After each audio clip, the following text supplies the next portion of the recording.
Live from Alpin House, Chris Onorato, Ashley Miller, Onorato and Company on News Channel 13's Facebook, Twitter, YouTube, My4, and News Channel 13 as well. We are deep now into we are firmly into the NBA playoffs. Last week I said NBA playoffs haven't really started yet because I was not all that interested in the play-in tournament. We are now firmly into the NBA postseason, the Stanley Cup playoffs, Rangers, Devils. How about starting that in a first-round series? Yes, thank you very much. We have controversy in Major League Baseball with some sticky substances. Again, haven't really talked about it much. We'll get into Domingo Germán first, and now Max Scherzer. Two interesting cases in the last week in Major League Baseball regarding sticky substances from pitchers. We've got the Performance Industrial Dirty Difficult done. Our guest this week, Ash, is the great Jessica Mendoza, former Olympian, Olympic medalist. Yeah. Baseball analyst. Baseball analyst. Can't wait to talk with Jess Mendoza. We will go around the sports world with injuries. We'll talk to Ortho New York's Kyle Flick, Dr. Kyle Flick. He was on with us a couple of weeks ago. We'll run through what's going on with Giancarlo Stanton's hamstring. What should Ian Anderson expect as he recovers from Tommy John surgery? Those types of things with Dr. Flick from Ortho New York. And of course, we always do follow the pack with the Albany FireWolves as well. Let's get it going here on Onorato Company.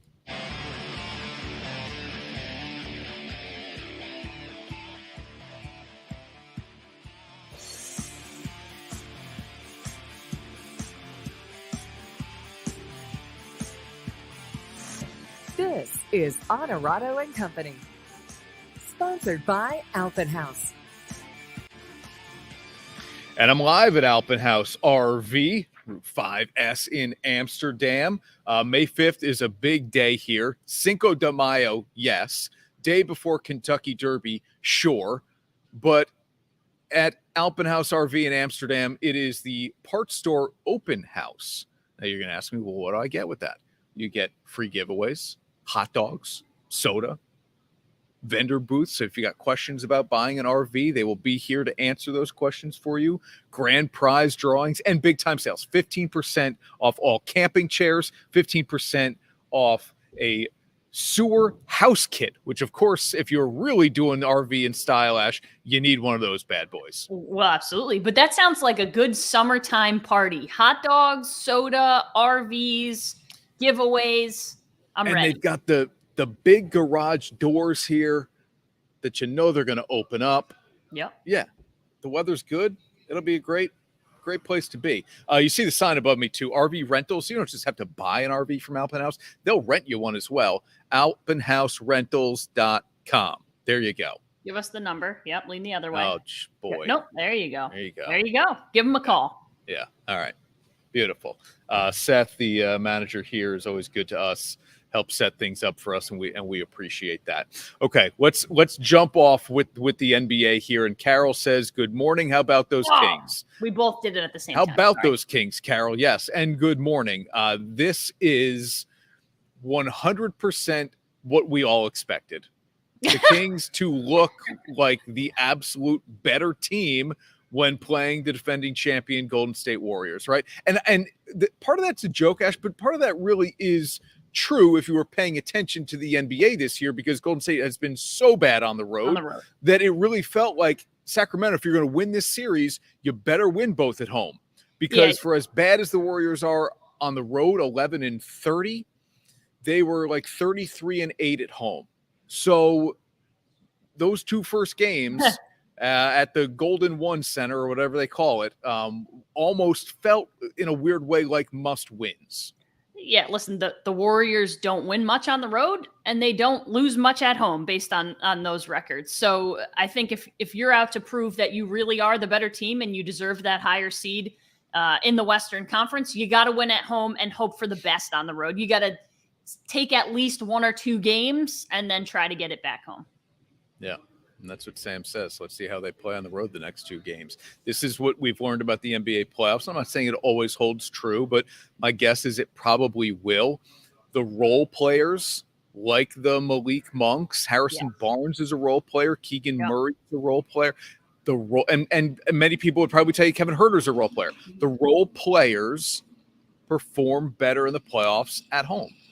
You're not going to get 32 from Monk at Golden State. It's just not going to happen. These games, if you get one of them of the next few, it's got to be Fox, Sabonis, and then just one other guy. But those two, the stars, Fox and Sabonis, the all-stars, they need to play well. And then you get one other guy who shoots it really well, and it could be a Murray, it could be a Huerter, and then you have a real chance to win. And obviously Game 3 is a prime opportunity here. If you're watching us on TV, well, it's already happened, but Game 3 is a prime opportunity without Draymond Green on the court for Golden State.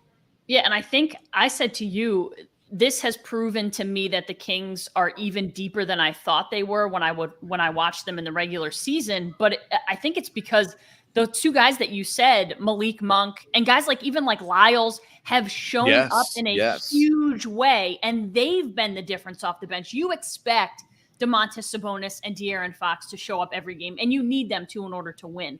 But you need the rest of those guys to be a third and fourth scoring option, and they have been the most surprising and maybe impressive part because their bench has been better than the Warriors' bench. Yeah, Davion Mitchell gave him good minutes in Game 2 as well. Yeah, Golden State just not that deep of a team, and that happens when you have multiple max contract guys on the roster. It's tough to and look, I say they're not. They won it all last year. Yeah. They're obviously good enough to do it again if they can get some home. And the Kings may eventually run into that problem. Some of those guys are going to require a lot of money. So maybe this or next year is the year to do it for them, because some of those guys, De'Aaron Fox, will get a huge contract. Yeah, Fox is already there. Sabonis is next. You know that. J-Man, good morning to you, buddy. Always good to have you part of the show. Sam, we know you're watching, man. He's already weighed in on what will the Kings do on the road already now with a 2-0 series lead. Knicks and Cavs split the first two in Cleveland. Okay. Lisa's throwing a question at me. We'll get to NFL in a minute or in a little bit. You want to do it then? We'll do NFL because Jalen Hurts has signed the richest contract in NFL history. It's amazing at how every quarterback contract seems to reset the market. Now, Daniel Jones didn't, but every elite quarterback contract seems to reset the market. Is that fair? Yeah, and we'll get into it. But I heard someone say this the other day, and I think they're right.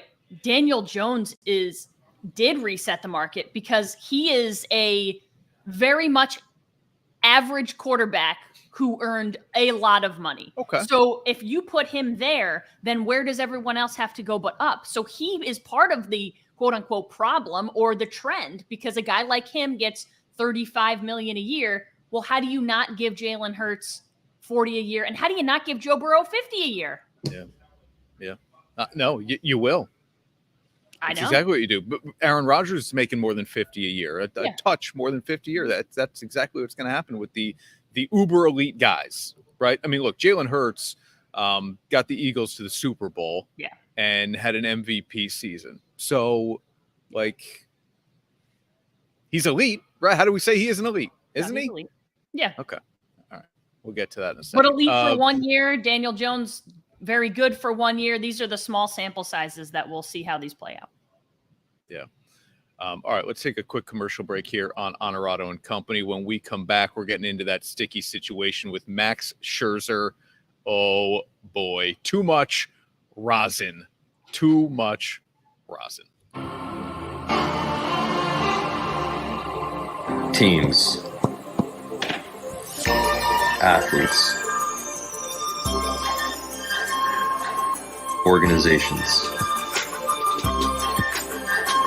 We're transforming the custom apparel industry through product and purpose.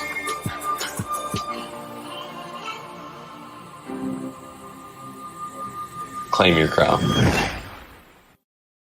Looking for a fun and relaxing way to spend time on the water? Look no further than the luxury of a pontoon boat. With their spacious and comfortable design, pontoons from Barletta, Sun Chaser, and Sun Tracker offer plenty of room for family and friends to enjoy a day in the sun. Whether you're looking to ski and tube, swim, or simply relax, pontoon boats provide the perfect platform for all of your aquatic adventures. So why wait? Stop by Alpin House Boats today or shop online anytime at alpinhouseboats.com.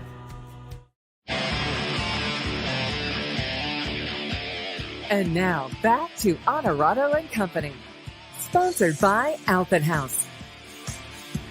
By the way, is there anything better these days than a pontoon boat? That's probably like the mark that you have hit a certain age when you salivate over the idea of a pontoon boat instead of a speedboat, right? I think but even like 30s, I think it's that age is getting younger because pontoon just assumes like drinking and Party fun. boat. And Party most boat. people want that. Yeah. Yeah, party boat. You're right. Okay. All right. We are getting into the Scherzer stuff, and Jason, I'll get to your comment here as well. Here's the deal on Max Scherzer. He was thrown out of Wednesday's game between the Mets and the Dodgers for having too much rosin on his glove and hand.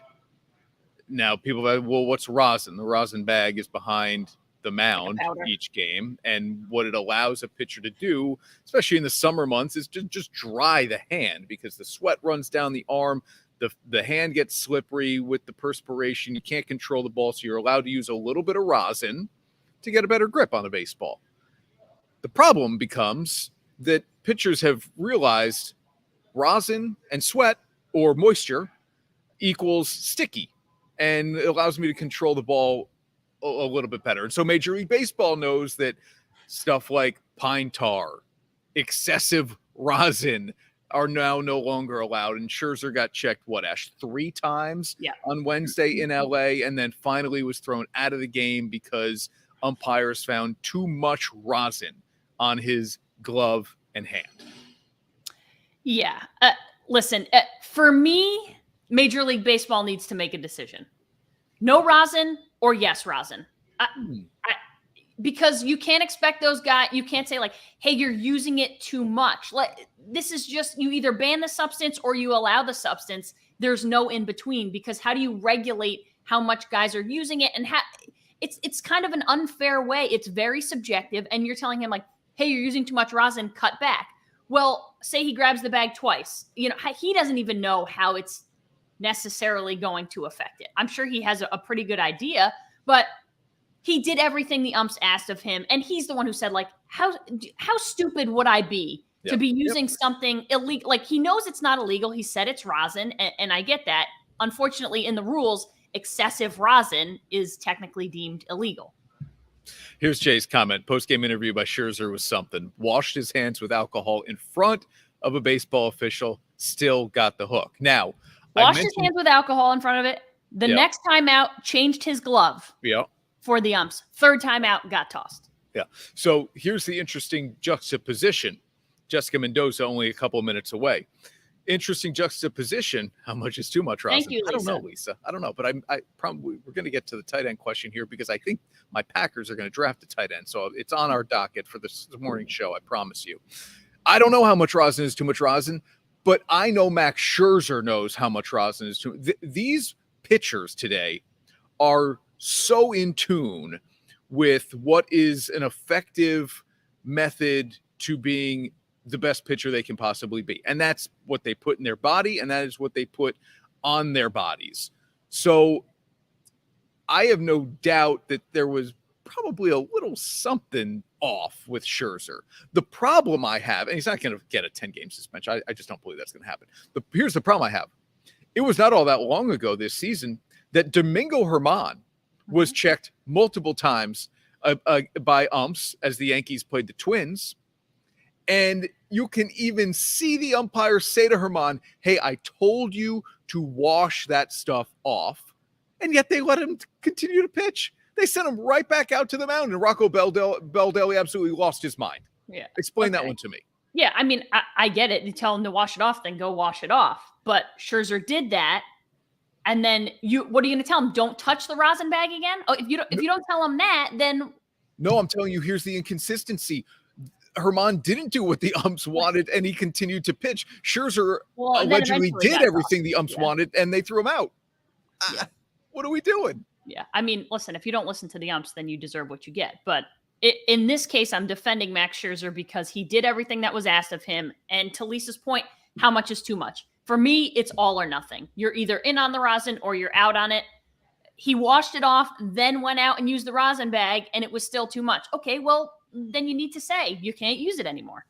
Yeah, I mean, you have to allow, I hear what you're saying. You have to allow some rosin. Well, then allow it all. Because it just becomes and batters will say we want pitchers using the rosin. Right. It makes the game safer for us in the batter's box. All right, Jessica Mendoza right around the corner here. We are going to ask her about a monster free agency winter coming for Shohei Ohtani and why Gerrit Cole seems to just have it all figured out this season. Can just pinpoint exactly why that is. I'm sure she'll help us. Back right after this on Onorato Company. I don't care what kind of stories that's been told on you. That may be a lot of things in life you used to do. If you can't give true love to me, I'll understand. Just do the best you can. Michelob Ultra, 2.6 carbs and 95 calories. Camping season is right around the corner, and we want to help you make it the best one yet. Stop in all month long for our annual open house here at Alpin Haus RV. Come see this primetime Avenger for only $205 a month. Or this Keystone Cougar fifth wheel for $354 a month. Save thousands with show pricing on America's top brands all month long. Be ready for every adventure this camping season with Alpin Haus RV. Visit us at alpinhausrv.com or come see us in Amsterdam and Saratoga. Alpin Haus, your total camping outfitter. And now back to Onorato Company, sponsored by Alpin Haus.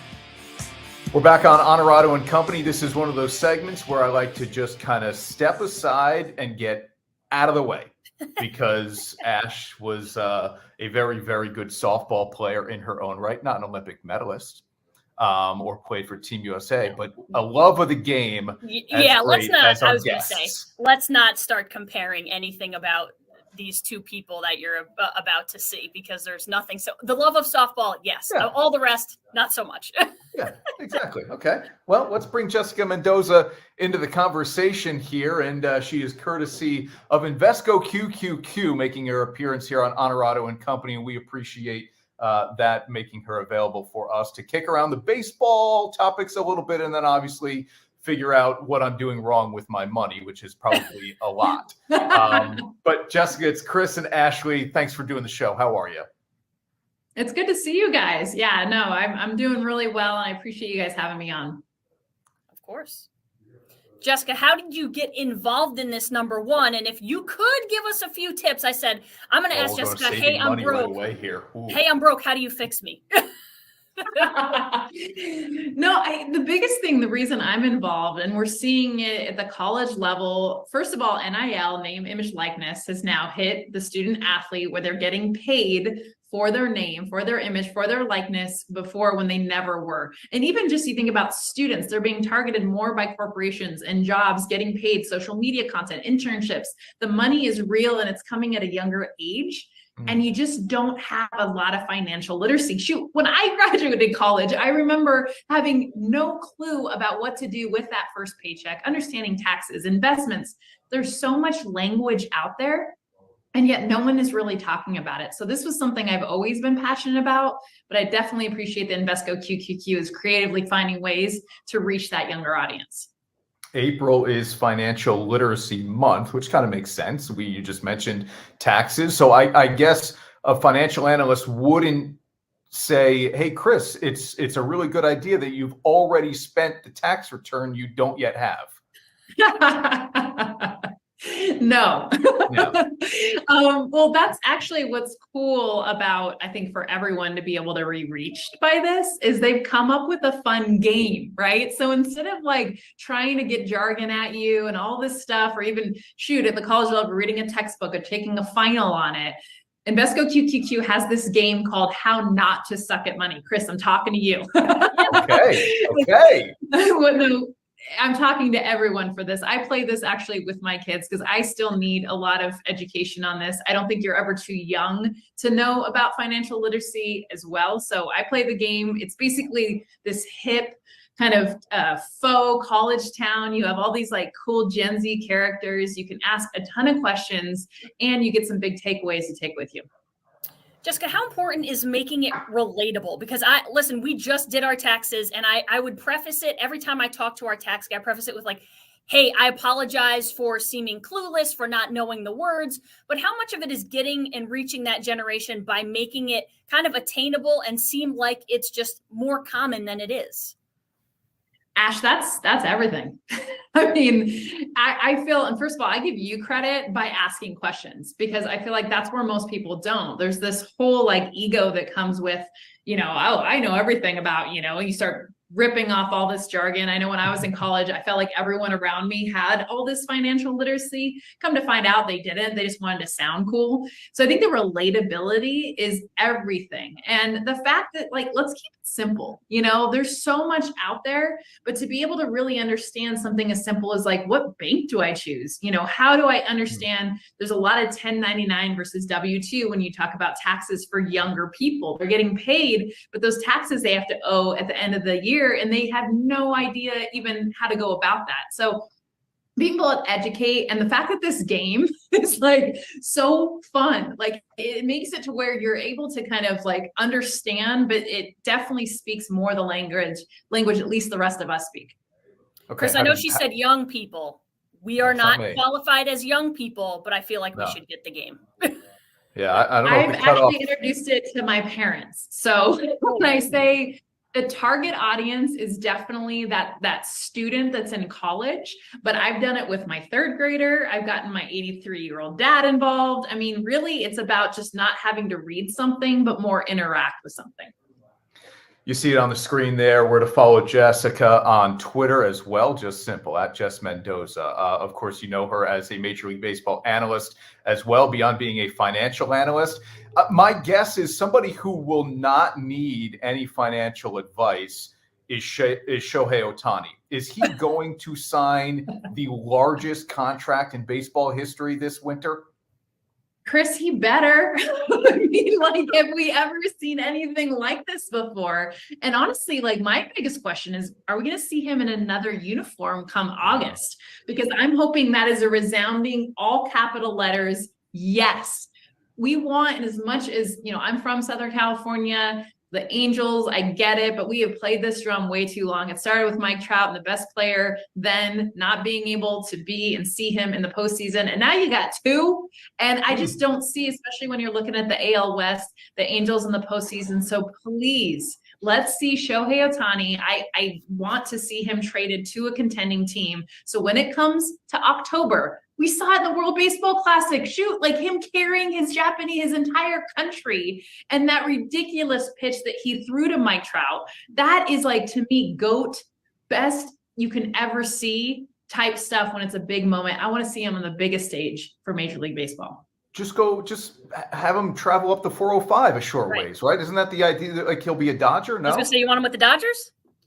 The biggest rumor right now is the Los Angeles Dodgers, but only Shohei knows. I mean, I think, the Mets would definitely come in. We all know Steve Cohen is going to put in some money and definitely be a contender. I just see Shohei going somewhere. He's going to get paid no matter what, going somewhere where he feels the most comfortable. And that no one knows the answer to. Okay. Jessica, so often we see not necessarily Major League Baseball players, but professional athletes in general, maybe more so with the basketball and NFL players who make these millions of dollars and go broke. I don't think Gerrit Cole is going broke anytime soon because of the vast amount of money he is making. What's the biggest thing you notice with him that's different this year? I mean, the guy's 4-0. I think he's got a sub-1 ERA so far. What has made him kind of set him apart so far this year? Well, number one, the reason why he's going to be financially literate is because he married a softball player, Ash, and Amy. Yeah. So, give the credit to the ladies. Yes. I'm giving her a little shout out because she's the one that you know who's in charge of the money in that house. So shout out to the softball player in that family. The biggest difference I've seen with him, the stuff has always been there. He's always been, Gerrit Cole, is actually the pitch clock and how it's benefited him. If you watch him, especially this last start, he is catch and go. And if you're facing an ace like Gerrit Cole, I know as a hitter, I don't want to get back in the batter's box. I want to be able to slow the game down, right, Ash? That's something like we're always learning, right? Try to slow the game down, take your time. You can't now with the pitch clock. Hitters have to get back in there with 8 seconds left on that clock when you only have 15. They have to be looking at the pitcher. And I've noticed Gerrit Cole taking advantage of that. He catches the ball and he is ready to come at you right away. And hitters look lost. They are like, no, I need a minute. They don't have that minute anymore. So that is where the pitch clock has absolutely been advantage Gerrit Cole. Okay, there you go. All right, Jess, I know we need to let you go. Quick World Series prediction.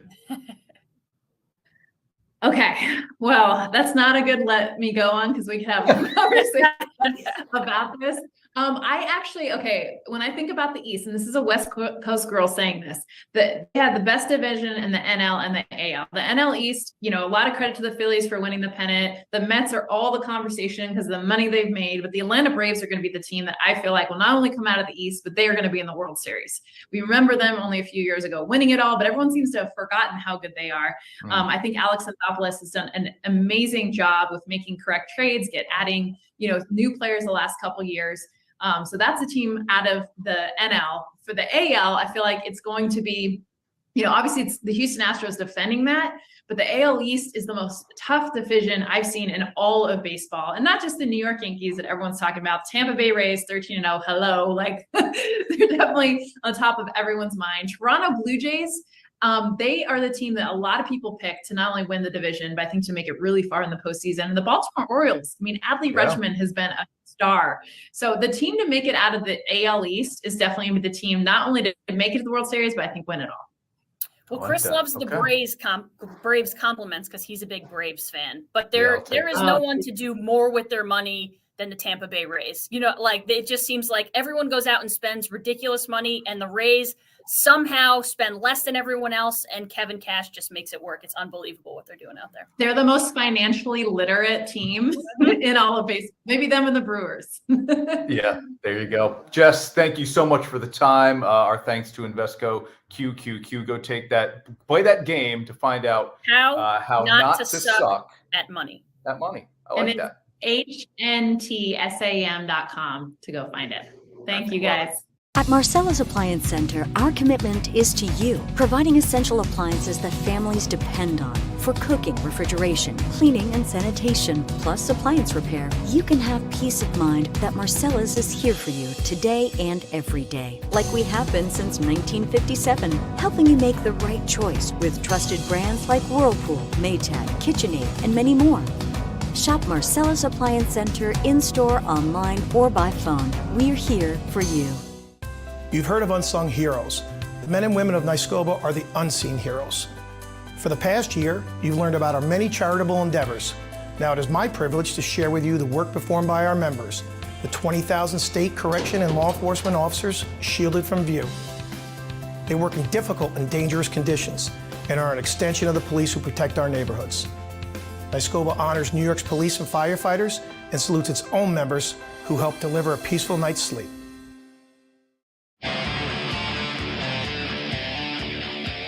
And now back to Onorato Company, sponsored by Alpin Haus. And back now live from Alpin Haus RV in Amsterdam as we get ready to go around the sports world and injuries that are affecting some. I'm sorry? Is that a truck behind you? No, this is a really nice van. Oh, okay. Jeez. Okay. I thought it was like a pickup with the thing on the wall. Cool. Yeah, no, this is nice. This is a good way to travel in style if you don't want to go full RV. You need a little more space. You have a bunch of kids making you crazy. Stuff them in the back as far away from you as possible, I guess, is the idea with that. I don't know.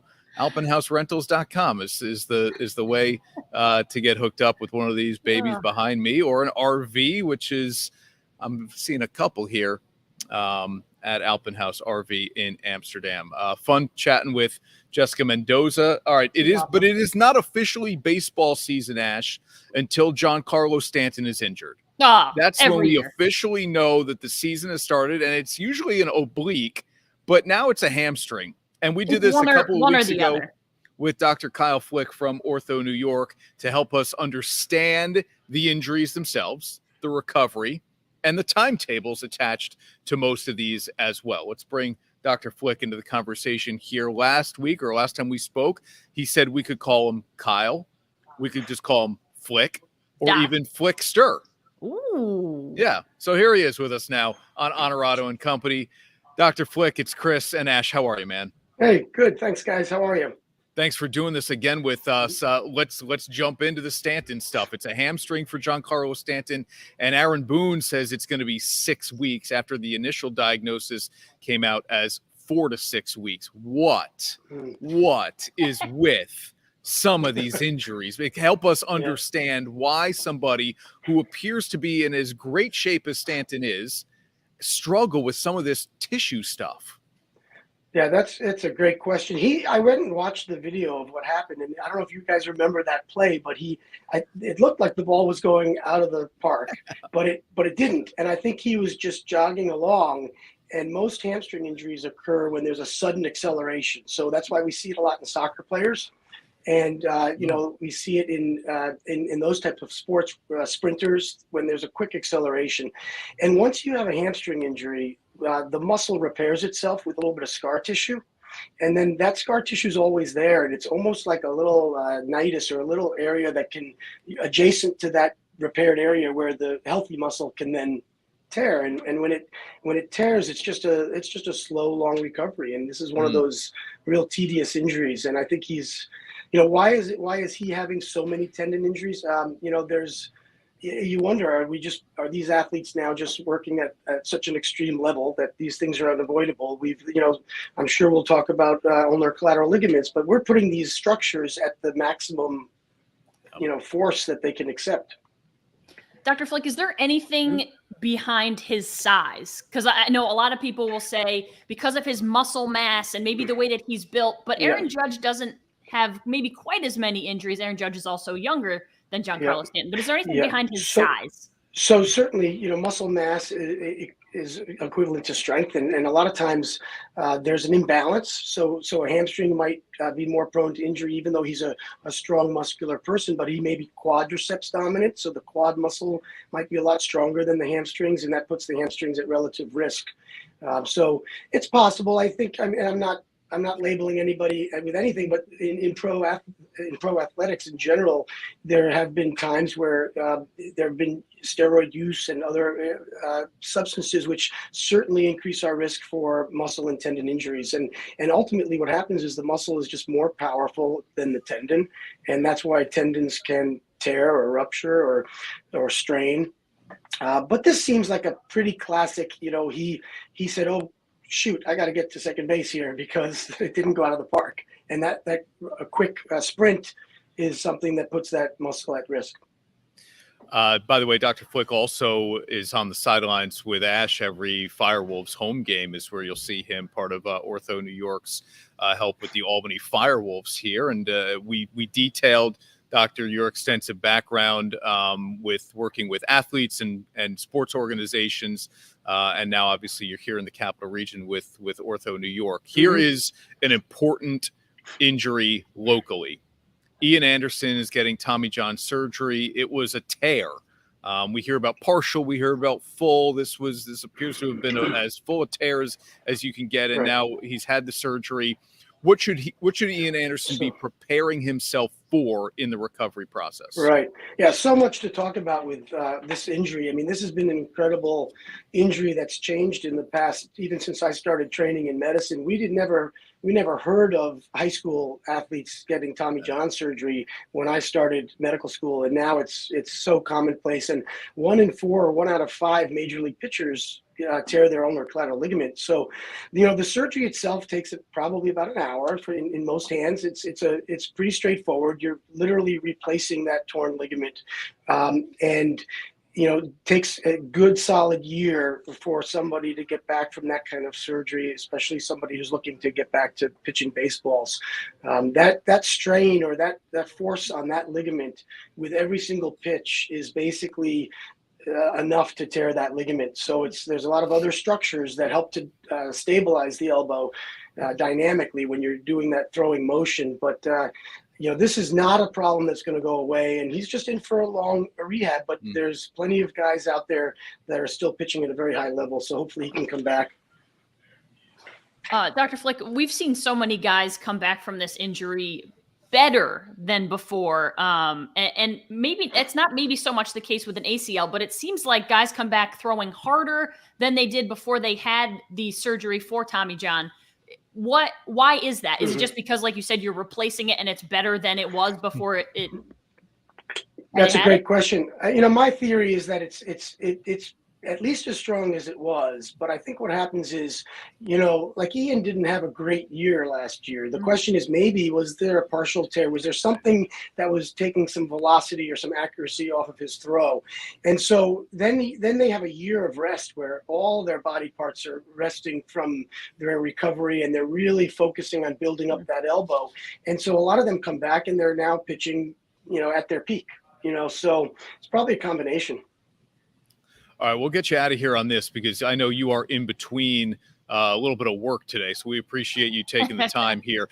You and I joked when we first and last spoke on this show, like, hey, why is hockey the only sport that can seem to get away with the upper body, lower body injury designations? Lacrosse here we got a broken hand. Now I know exactly what's going on with Teravainen in Carolina, and he had surgery Thursday for this broken hand. He's going to miss the rest of the first round for Carolina.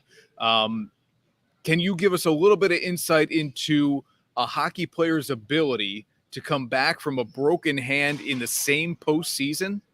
Yeah, sure. I mean, well, hockey players and the lacrosse players are also, most of them played hockey. Most of the guys on the FireWolves, then they're a little bit of a different breed. They're actually great to take care of. I love covering those sports because when they come to you, you know that they're actually really injured. There's not every little thing that bothers them, right? So, I mean, you probably heard about the Winnipeg Jets guy who got the 75 stitches and he was back same day. That you wouldn't see that in most sports, but so what I'm thinking with the fractured hand, I don't know what he had exactly, but probably one of the metacarpals. The metacarpals are let's see if I can do this. They're the main bones in the middle of the hand. If it's a clean break and you can go in there and put a plate and screws and stabilize it, and as long as the athlete can grip the sticks, powerfully there and can handle the pain or the discomfort. So there's that part of it, which I think hockey players generally do a good job of. They're going to play through some pain. They know it's part of the deal. Then there's a chance that he could get back after it's fixed. It won't be healed, but he might be able to play with it. All right, Kyle, sit tight for 1 second because you're already a pro at this. You're segueing into another segment. And now, dirty, difficult, and done.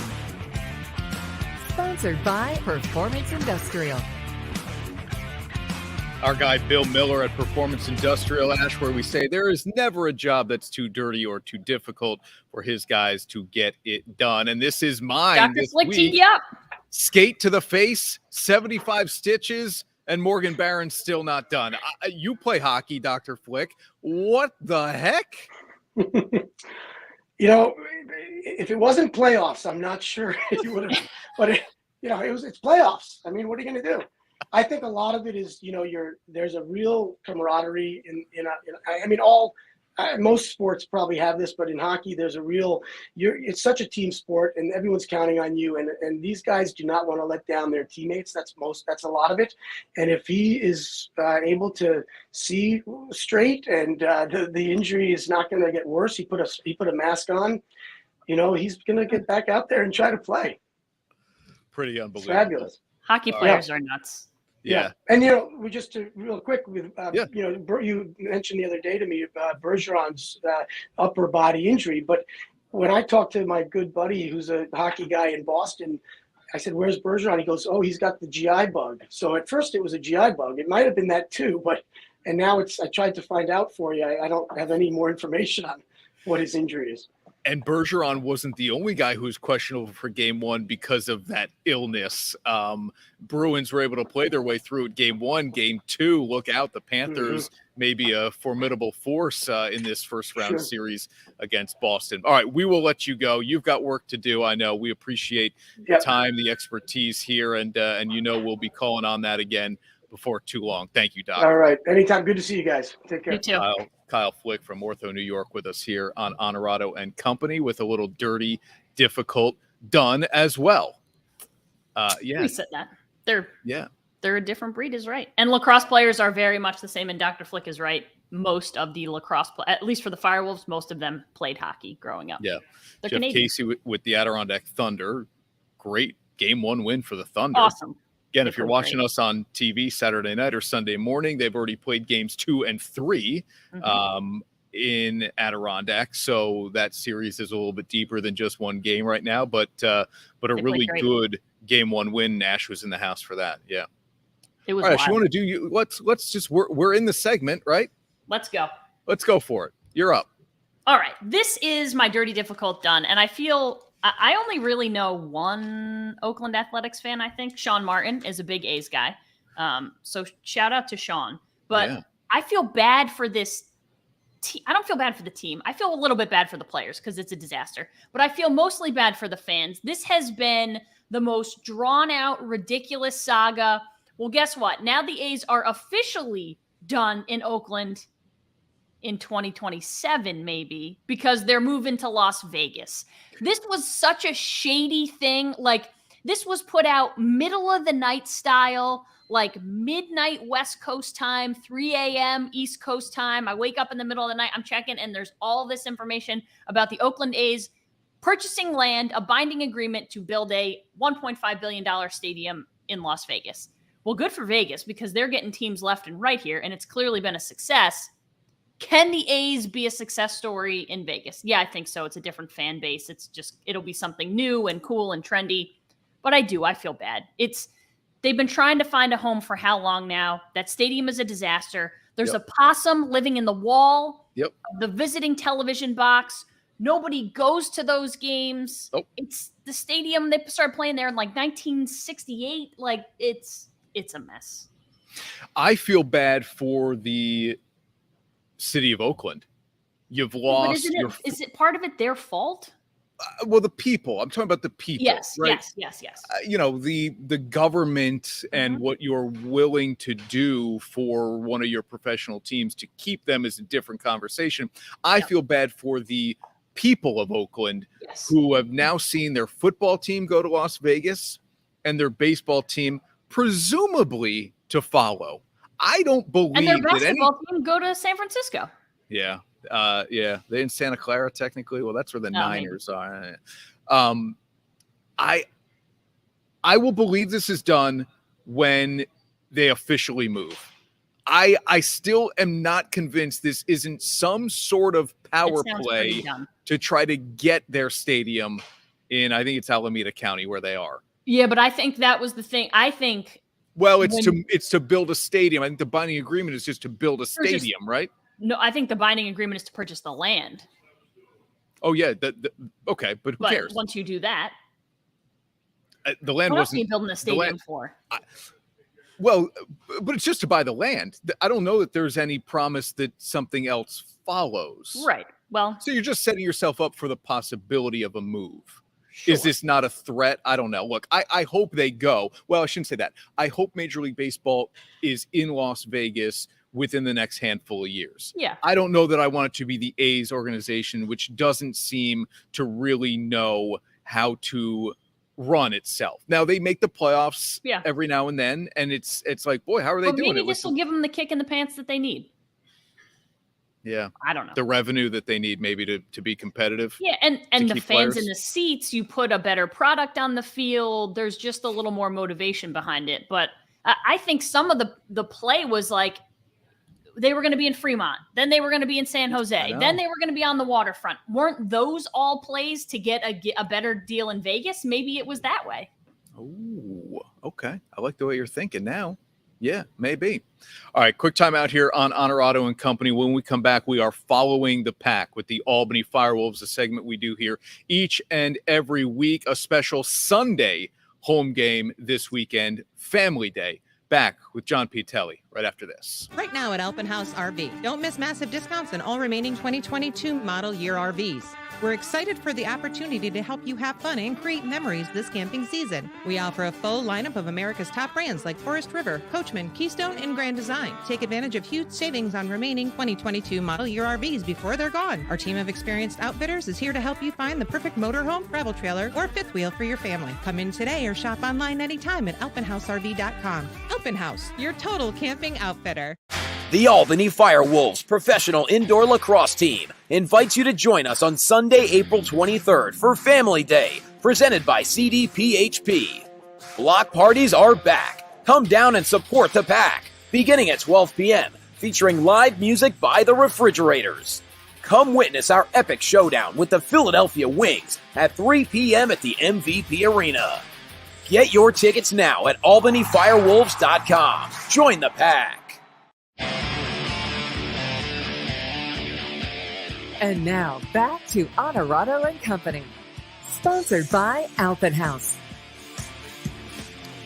All right, you just saw the spot there. Sunday, 3 o'clock at MVP Arena, a little family day, which we talked with team president Chris Parecka about a couple of weeks ago as well. And we do this each and every single week, Ash. It's called Follow the Pack, sponsored by the Albany FireWolves. Only 2 games to go season flies. In this regular it's a long season, and yet it flies. I know, exactly, because it doesn't feel like there are enough home games stacked up against one another. Until now.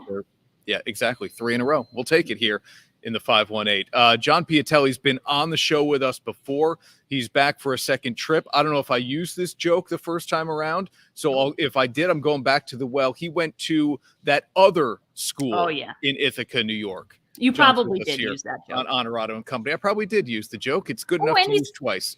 And he's wearing the gear. You're not wearing the gear. Always supporting. Always supporting. This could be close to Ithaca blue. Not really, but it's close. John, it's good to see you, man. How are you? I'm doing well. Doing well. How you guys doing? We're good. We talked to Coach this week, Sunday. So only Sunday matchup of the year. And I don't think you guys had a Sunday matchup all of last year. I don't believe. When we asked Coach, I said, this has to be better for just the lifestyle aspect instead of practice Friday, game Saturday, because of you guys working and whatever. Does this feel like it will just be a little bit more of like a relaxed, you guys get a real chance to practice all of you together on Saturday, play Sunday, and then get home back to your lives? Yeah, no, I completely agree. Yeah, no, it's kind of refreshing not having to scramble, Friday afternoon, trying to finish up work as best you can before you have to take off.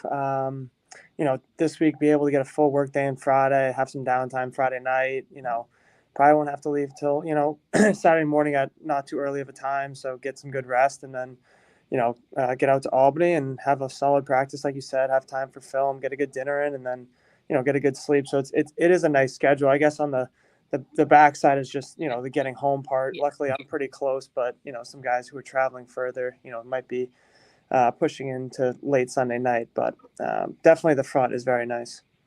I joked before last week's game, like, enough of Georgia already. It feels like you guys have seen, you probably feel that way too, not just because of the result, but because it feels like you've played them a bunch here in a short amount of time. It's not all that long ago, though. You guys put up, 14 goals in a win. Where is this team, John, going into the final 2 games of the regular season offensively? Yeah, I think the biggest thing is just consistency for us as a group.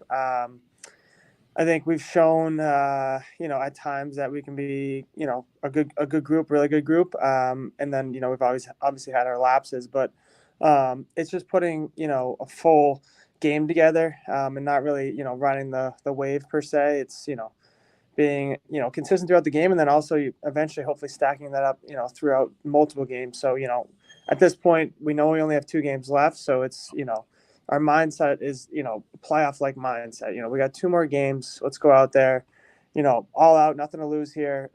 Let's earn some wins. And it starts one play at a time and just stacking plays and being consistent throughout the full game. John, this is your rookie year still. 16 goals, 19 assists. You're one of the top rookies in the league. How do you feel like, we probably asked you this, but it was very early on in the season. How do you feel like you've adapted to the league and to the box game? I think I'm coming along. I definitely feel more comfortable out there than I did, early in the season. Just, kind of what to do more so like off ball. So you're of the ball, when the ball's on the other side of the floor, kind of what's the motion? How am I, opening up space for my teammates? Times in the beginning of the year, I was clogging the middle a lot, and kind of knowing now more to, come up, set a pick, and then just get through if there's nothing there. Just trying to clear space for teammates, and then also hopefully open myself up. So I think the off-ball piece I'm starting to pick up a little bit more. I think I still need to work on, a handful of stuff. But one thing is just, scoring on these goalies is definitely difficult, and just learning, how to be deceptive and try to, put the ball in the net, because that's kind of my job at the end of the day. So, still a lot to learn, but I think I've definitely progressed, pretty well over the year. Yeah, there's not a lot of room with those goalies wearing those big inflatable sumo wrestler suits. It's tough to find space around them. It's funny, John, as you describe that learning experience, we've always said it's like hockey, but the way you describe it, it sounds like this sport is more like basketball. It's a little like basketball. Yeah. Yeah, no, it's I'd agree. I was more of a hockey player growing up. But, just watching basketball, I'd say it's similar with the pick and rolls, cutting, clearing through stuff, concepts like that, tight space, ball handling. It's definitely similar. I don't know. I think the off ball is very similar to basketball. But obviously the space is, we're playing in the hockey rink. So I think that's kind of why we draw the comparison. Hockey on sneaks. I would say you're running out of the, you got the boards, you're right. Line changes like crazy. It's a fun game. Yeah. All right, John, we'll let you go, man. Good luck this weekend. Final 2 home games for the Albany FireWolves, Sunday afternoon, and then quick turnaround really Saturday. To get back on the field for Saturday night. John Piatelli of the Albany FireWolves with us here on Onorato Company. Thank you, man. Awesome. Thanks, guys. All right, Ash, 2 more home games to go. Crazy. You said it. It's a long season in the idea of they don't play a ton of games, but it's just over the course of many months, and then it's over kind of like that. Yeah, it is. 22 weeks, I think, is the number. But yeah, you have 3 maybe buys in there, 4 buys maybe. So, but it flies. What haven't we gotten to? Well, how about this historic contract from Jalen Hurts? Oh, just, $255 million. The number to really pay attention to is that guaranteed dollar figure, 179.3, the richest deal in NFL history. It's more than Watson. It's not as much as Watson got guaranteed. Watson was a fully guaranteed, right? But it's more than Deshaun Watson signed, and it makes Hurts, even on annual average value, right? Do the math for me. AAV. The highest paid quarterback in the game. Rodgers was number 1. It is now Jalen Hurts. And it won't be for long. But yes, this is how this works. We talked about it. Because you say Burrow or you say Herbert. Herbert, would you pay Justin Herbert more than Jalen Hurts? No. We talked about this. Jalen Hurts has been to a Super Bowl. And I know Justin Herbert's been really good and his ceiling is very high, but Jalen Hurts does some things that Justin Herbert does not. I understand Justin Herbert throws the ball unlike any human on the planet, basically, but Jalen Hurts adds a running element that Justin Herbert does not. And Jalen Hurts has been to a Super Bowl. So I would not pay him more than it's a little bit of you achieve something to earn something. Justin Herbert hasn't done that yet. Okay, that's fair. I would say this I thought of it when I saw the Hurts contract, because I didn't expect him to be the highest paid player in the entire sport when the deal was done. I thought to myself, bad on Patrick Mahomes' agent. There should be a clause in Mahomes' agent that a contract that says, I will always be the highest paid quarterback until crazy, my age 32 season or whatever, ceiling you want to put on it. So when Hurts signs this deal, Mahomes gets $1 more. When Joe Burrow signs his deal, Mahomes gets $1 more. Pulled that off? That should, doesn't that make sense though? Yeah, no one will ever do it, but yes. Okay, Lamar Jackson's still waiting for his deal. Would you pay Lamar more than Jalen Hurts?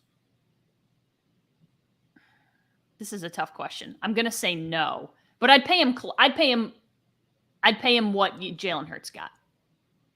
And that's pretty much what Lamar turned down. He turned down, I believe, 180 million guaranteed. He wanted more because he's looking at that Deshaun Watson contract. Yeah. Quarterbacks need to understand, and they will quickly here, that Watson contract is the outlier. Yeah, you're not getting those guaranteed dollars ever again. So you get offered 180 guaranteed. You better think long and hard about taking it. I wonder if Lamar Jackson today wishes he took it, having seen what a guy like Jalen Hurts got paid. I'm interested that I thought your answer would be no, because Lamar Jackson has one playoff win. Jalen Hurts got to a Super Bowl and had an MVP-like season. Whereas basically, no, I wouldn't pay him more, but I would pay him close to what Hurts got. Okay. Because they bring a lot of the same. They are a lot of the same qualities. They have a lot of the same qualities. Very similar. But Lamar is older. Lamar's older. I would pay Herbert more than I would pay Lamar, though.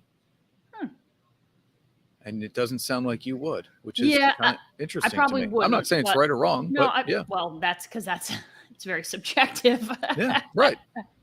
Here's the good news from the NFL over the last week. Damar Hamlin cleared for football activities, and to nobody's surprise, he says, I plan on making a comeback to the NFL. We knew, or at least predicted, this would be the case as soon as we found out how freak of an incident this was for Damar Hamlin. I said immediately, he will play football again.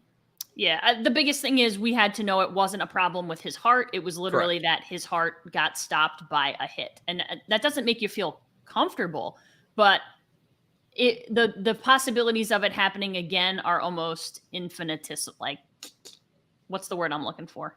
Infinitesimal? Infinitesimal, but I think I need like the small version of that. As small as minuscule. Yeah, they're not good is what I'm saying. Yeah. Minuscule chances. Good for him. I mean, it's a great story. He has become like a face of the NFL because of it. And this is for a guy who otherwise people probably didn't know. Yeah, I think there's a lot of truth to that. All right, here's a fun one on our way out because we can't just completely ignore it, right? It feels like every week we need to talk. Well, wait. We got to get to Lisa's question real quick. Lisa's question. Okay, what makes for a good tight end in today's NFL? If you could clone Gronk, that's ideal. If you're talking about right now, Michael Kittle. Mayer from Notre Dame and Dalton Kincaid from Utah, if they melded together, that would be a great tight end. And what do you get? You get Jake Bowers from Georgia.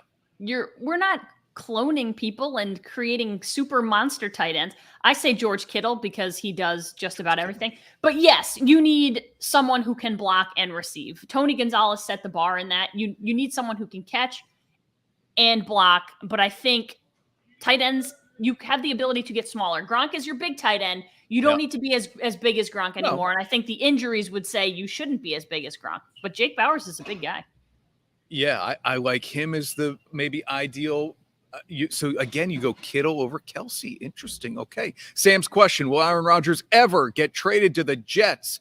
Let's My goodness, when does the long national nightmare finally end? And Aaron Rodgers is no You thought longer. It was a week. I thought it'd be very quick. It wasn't.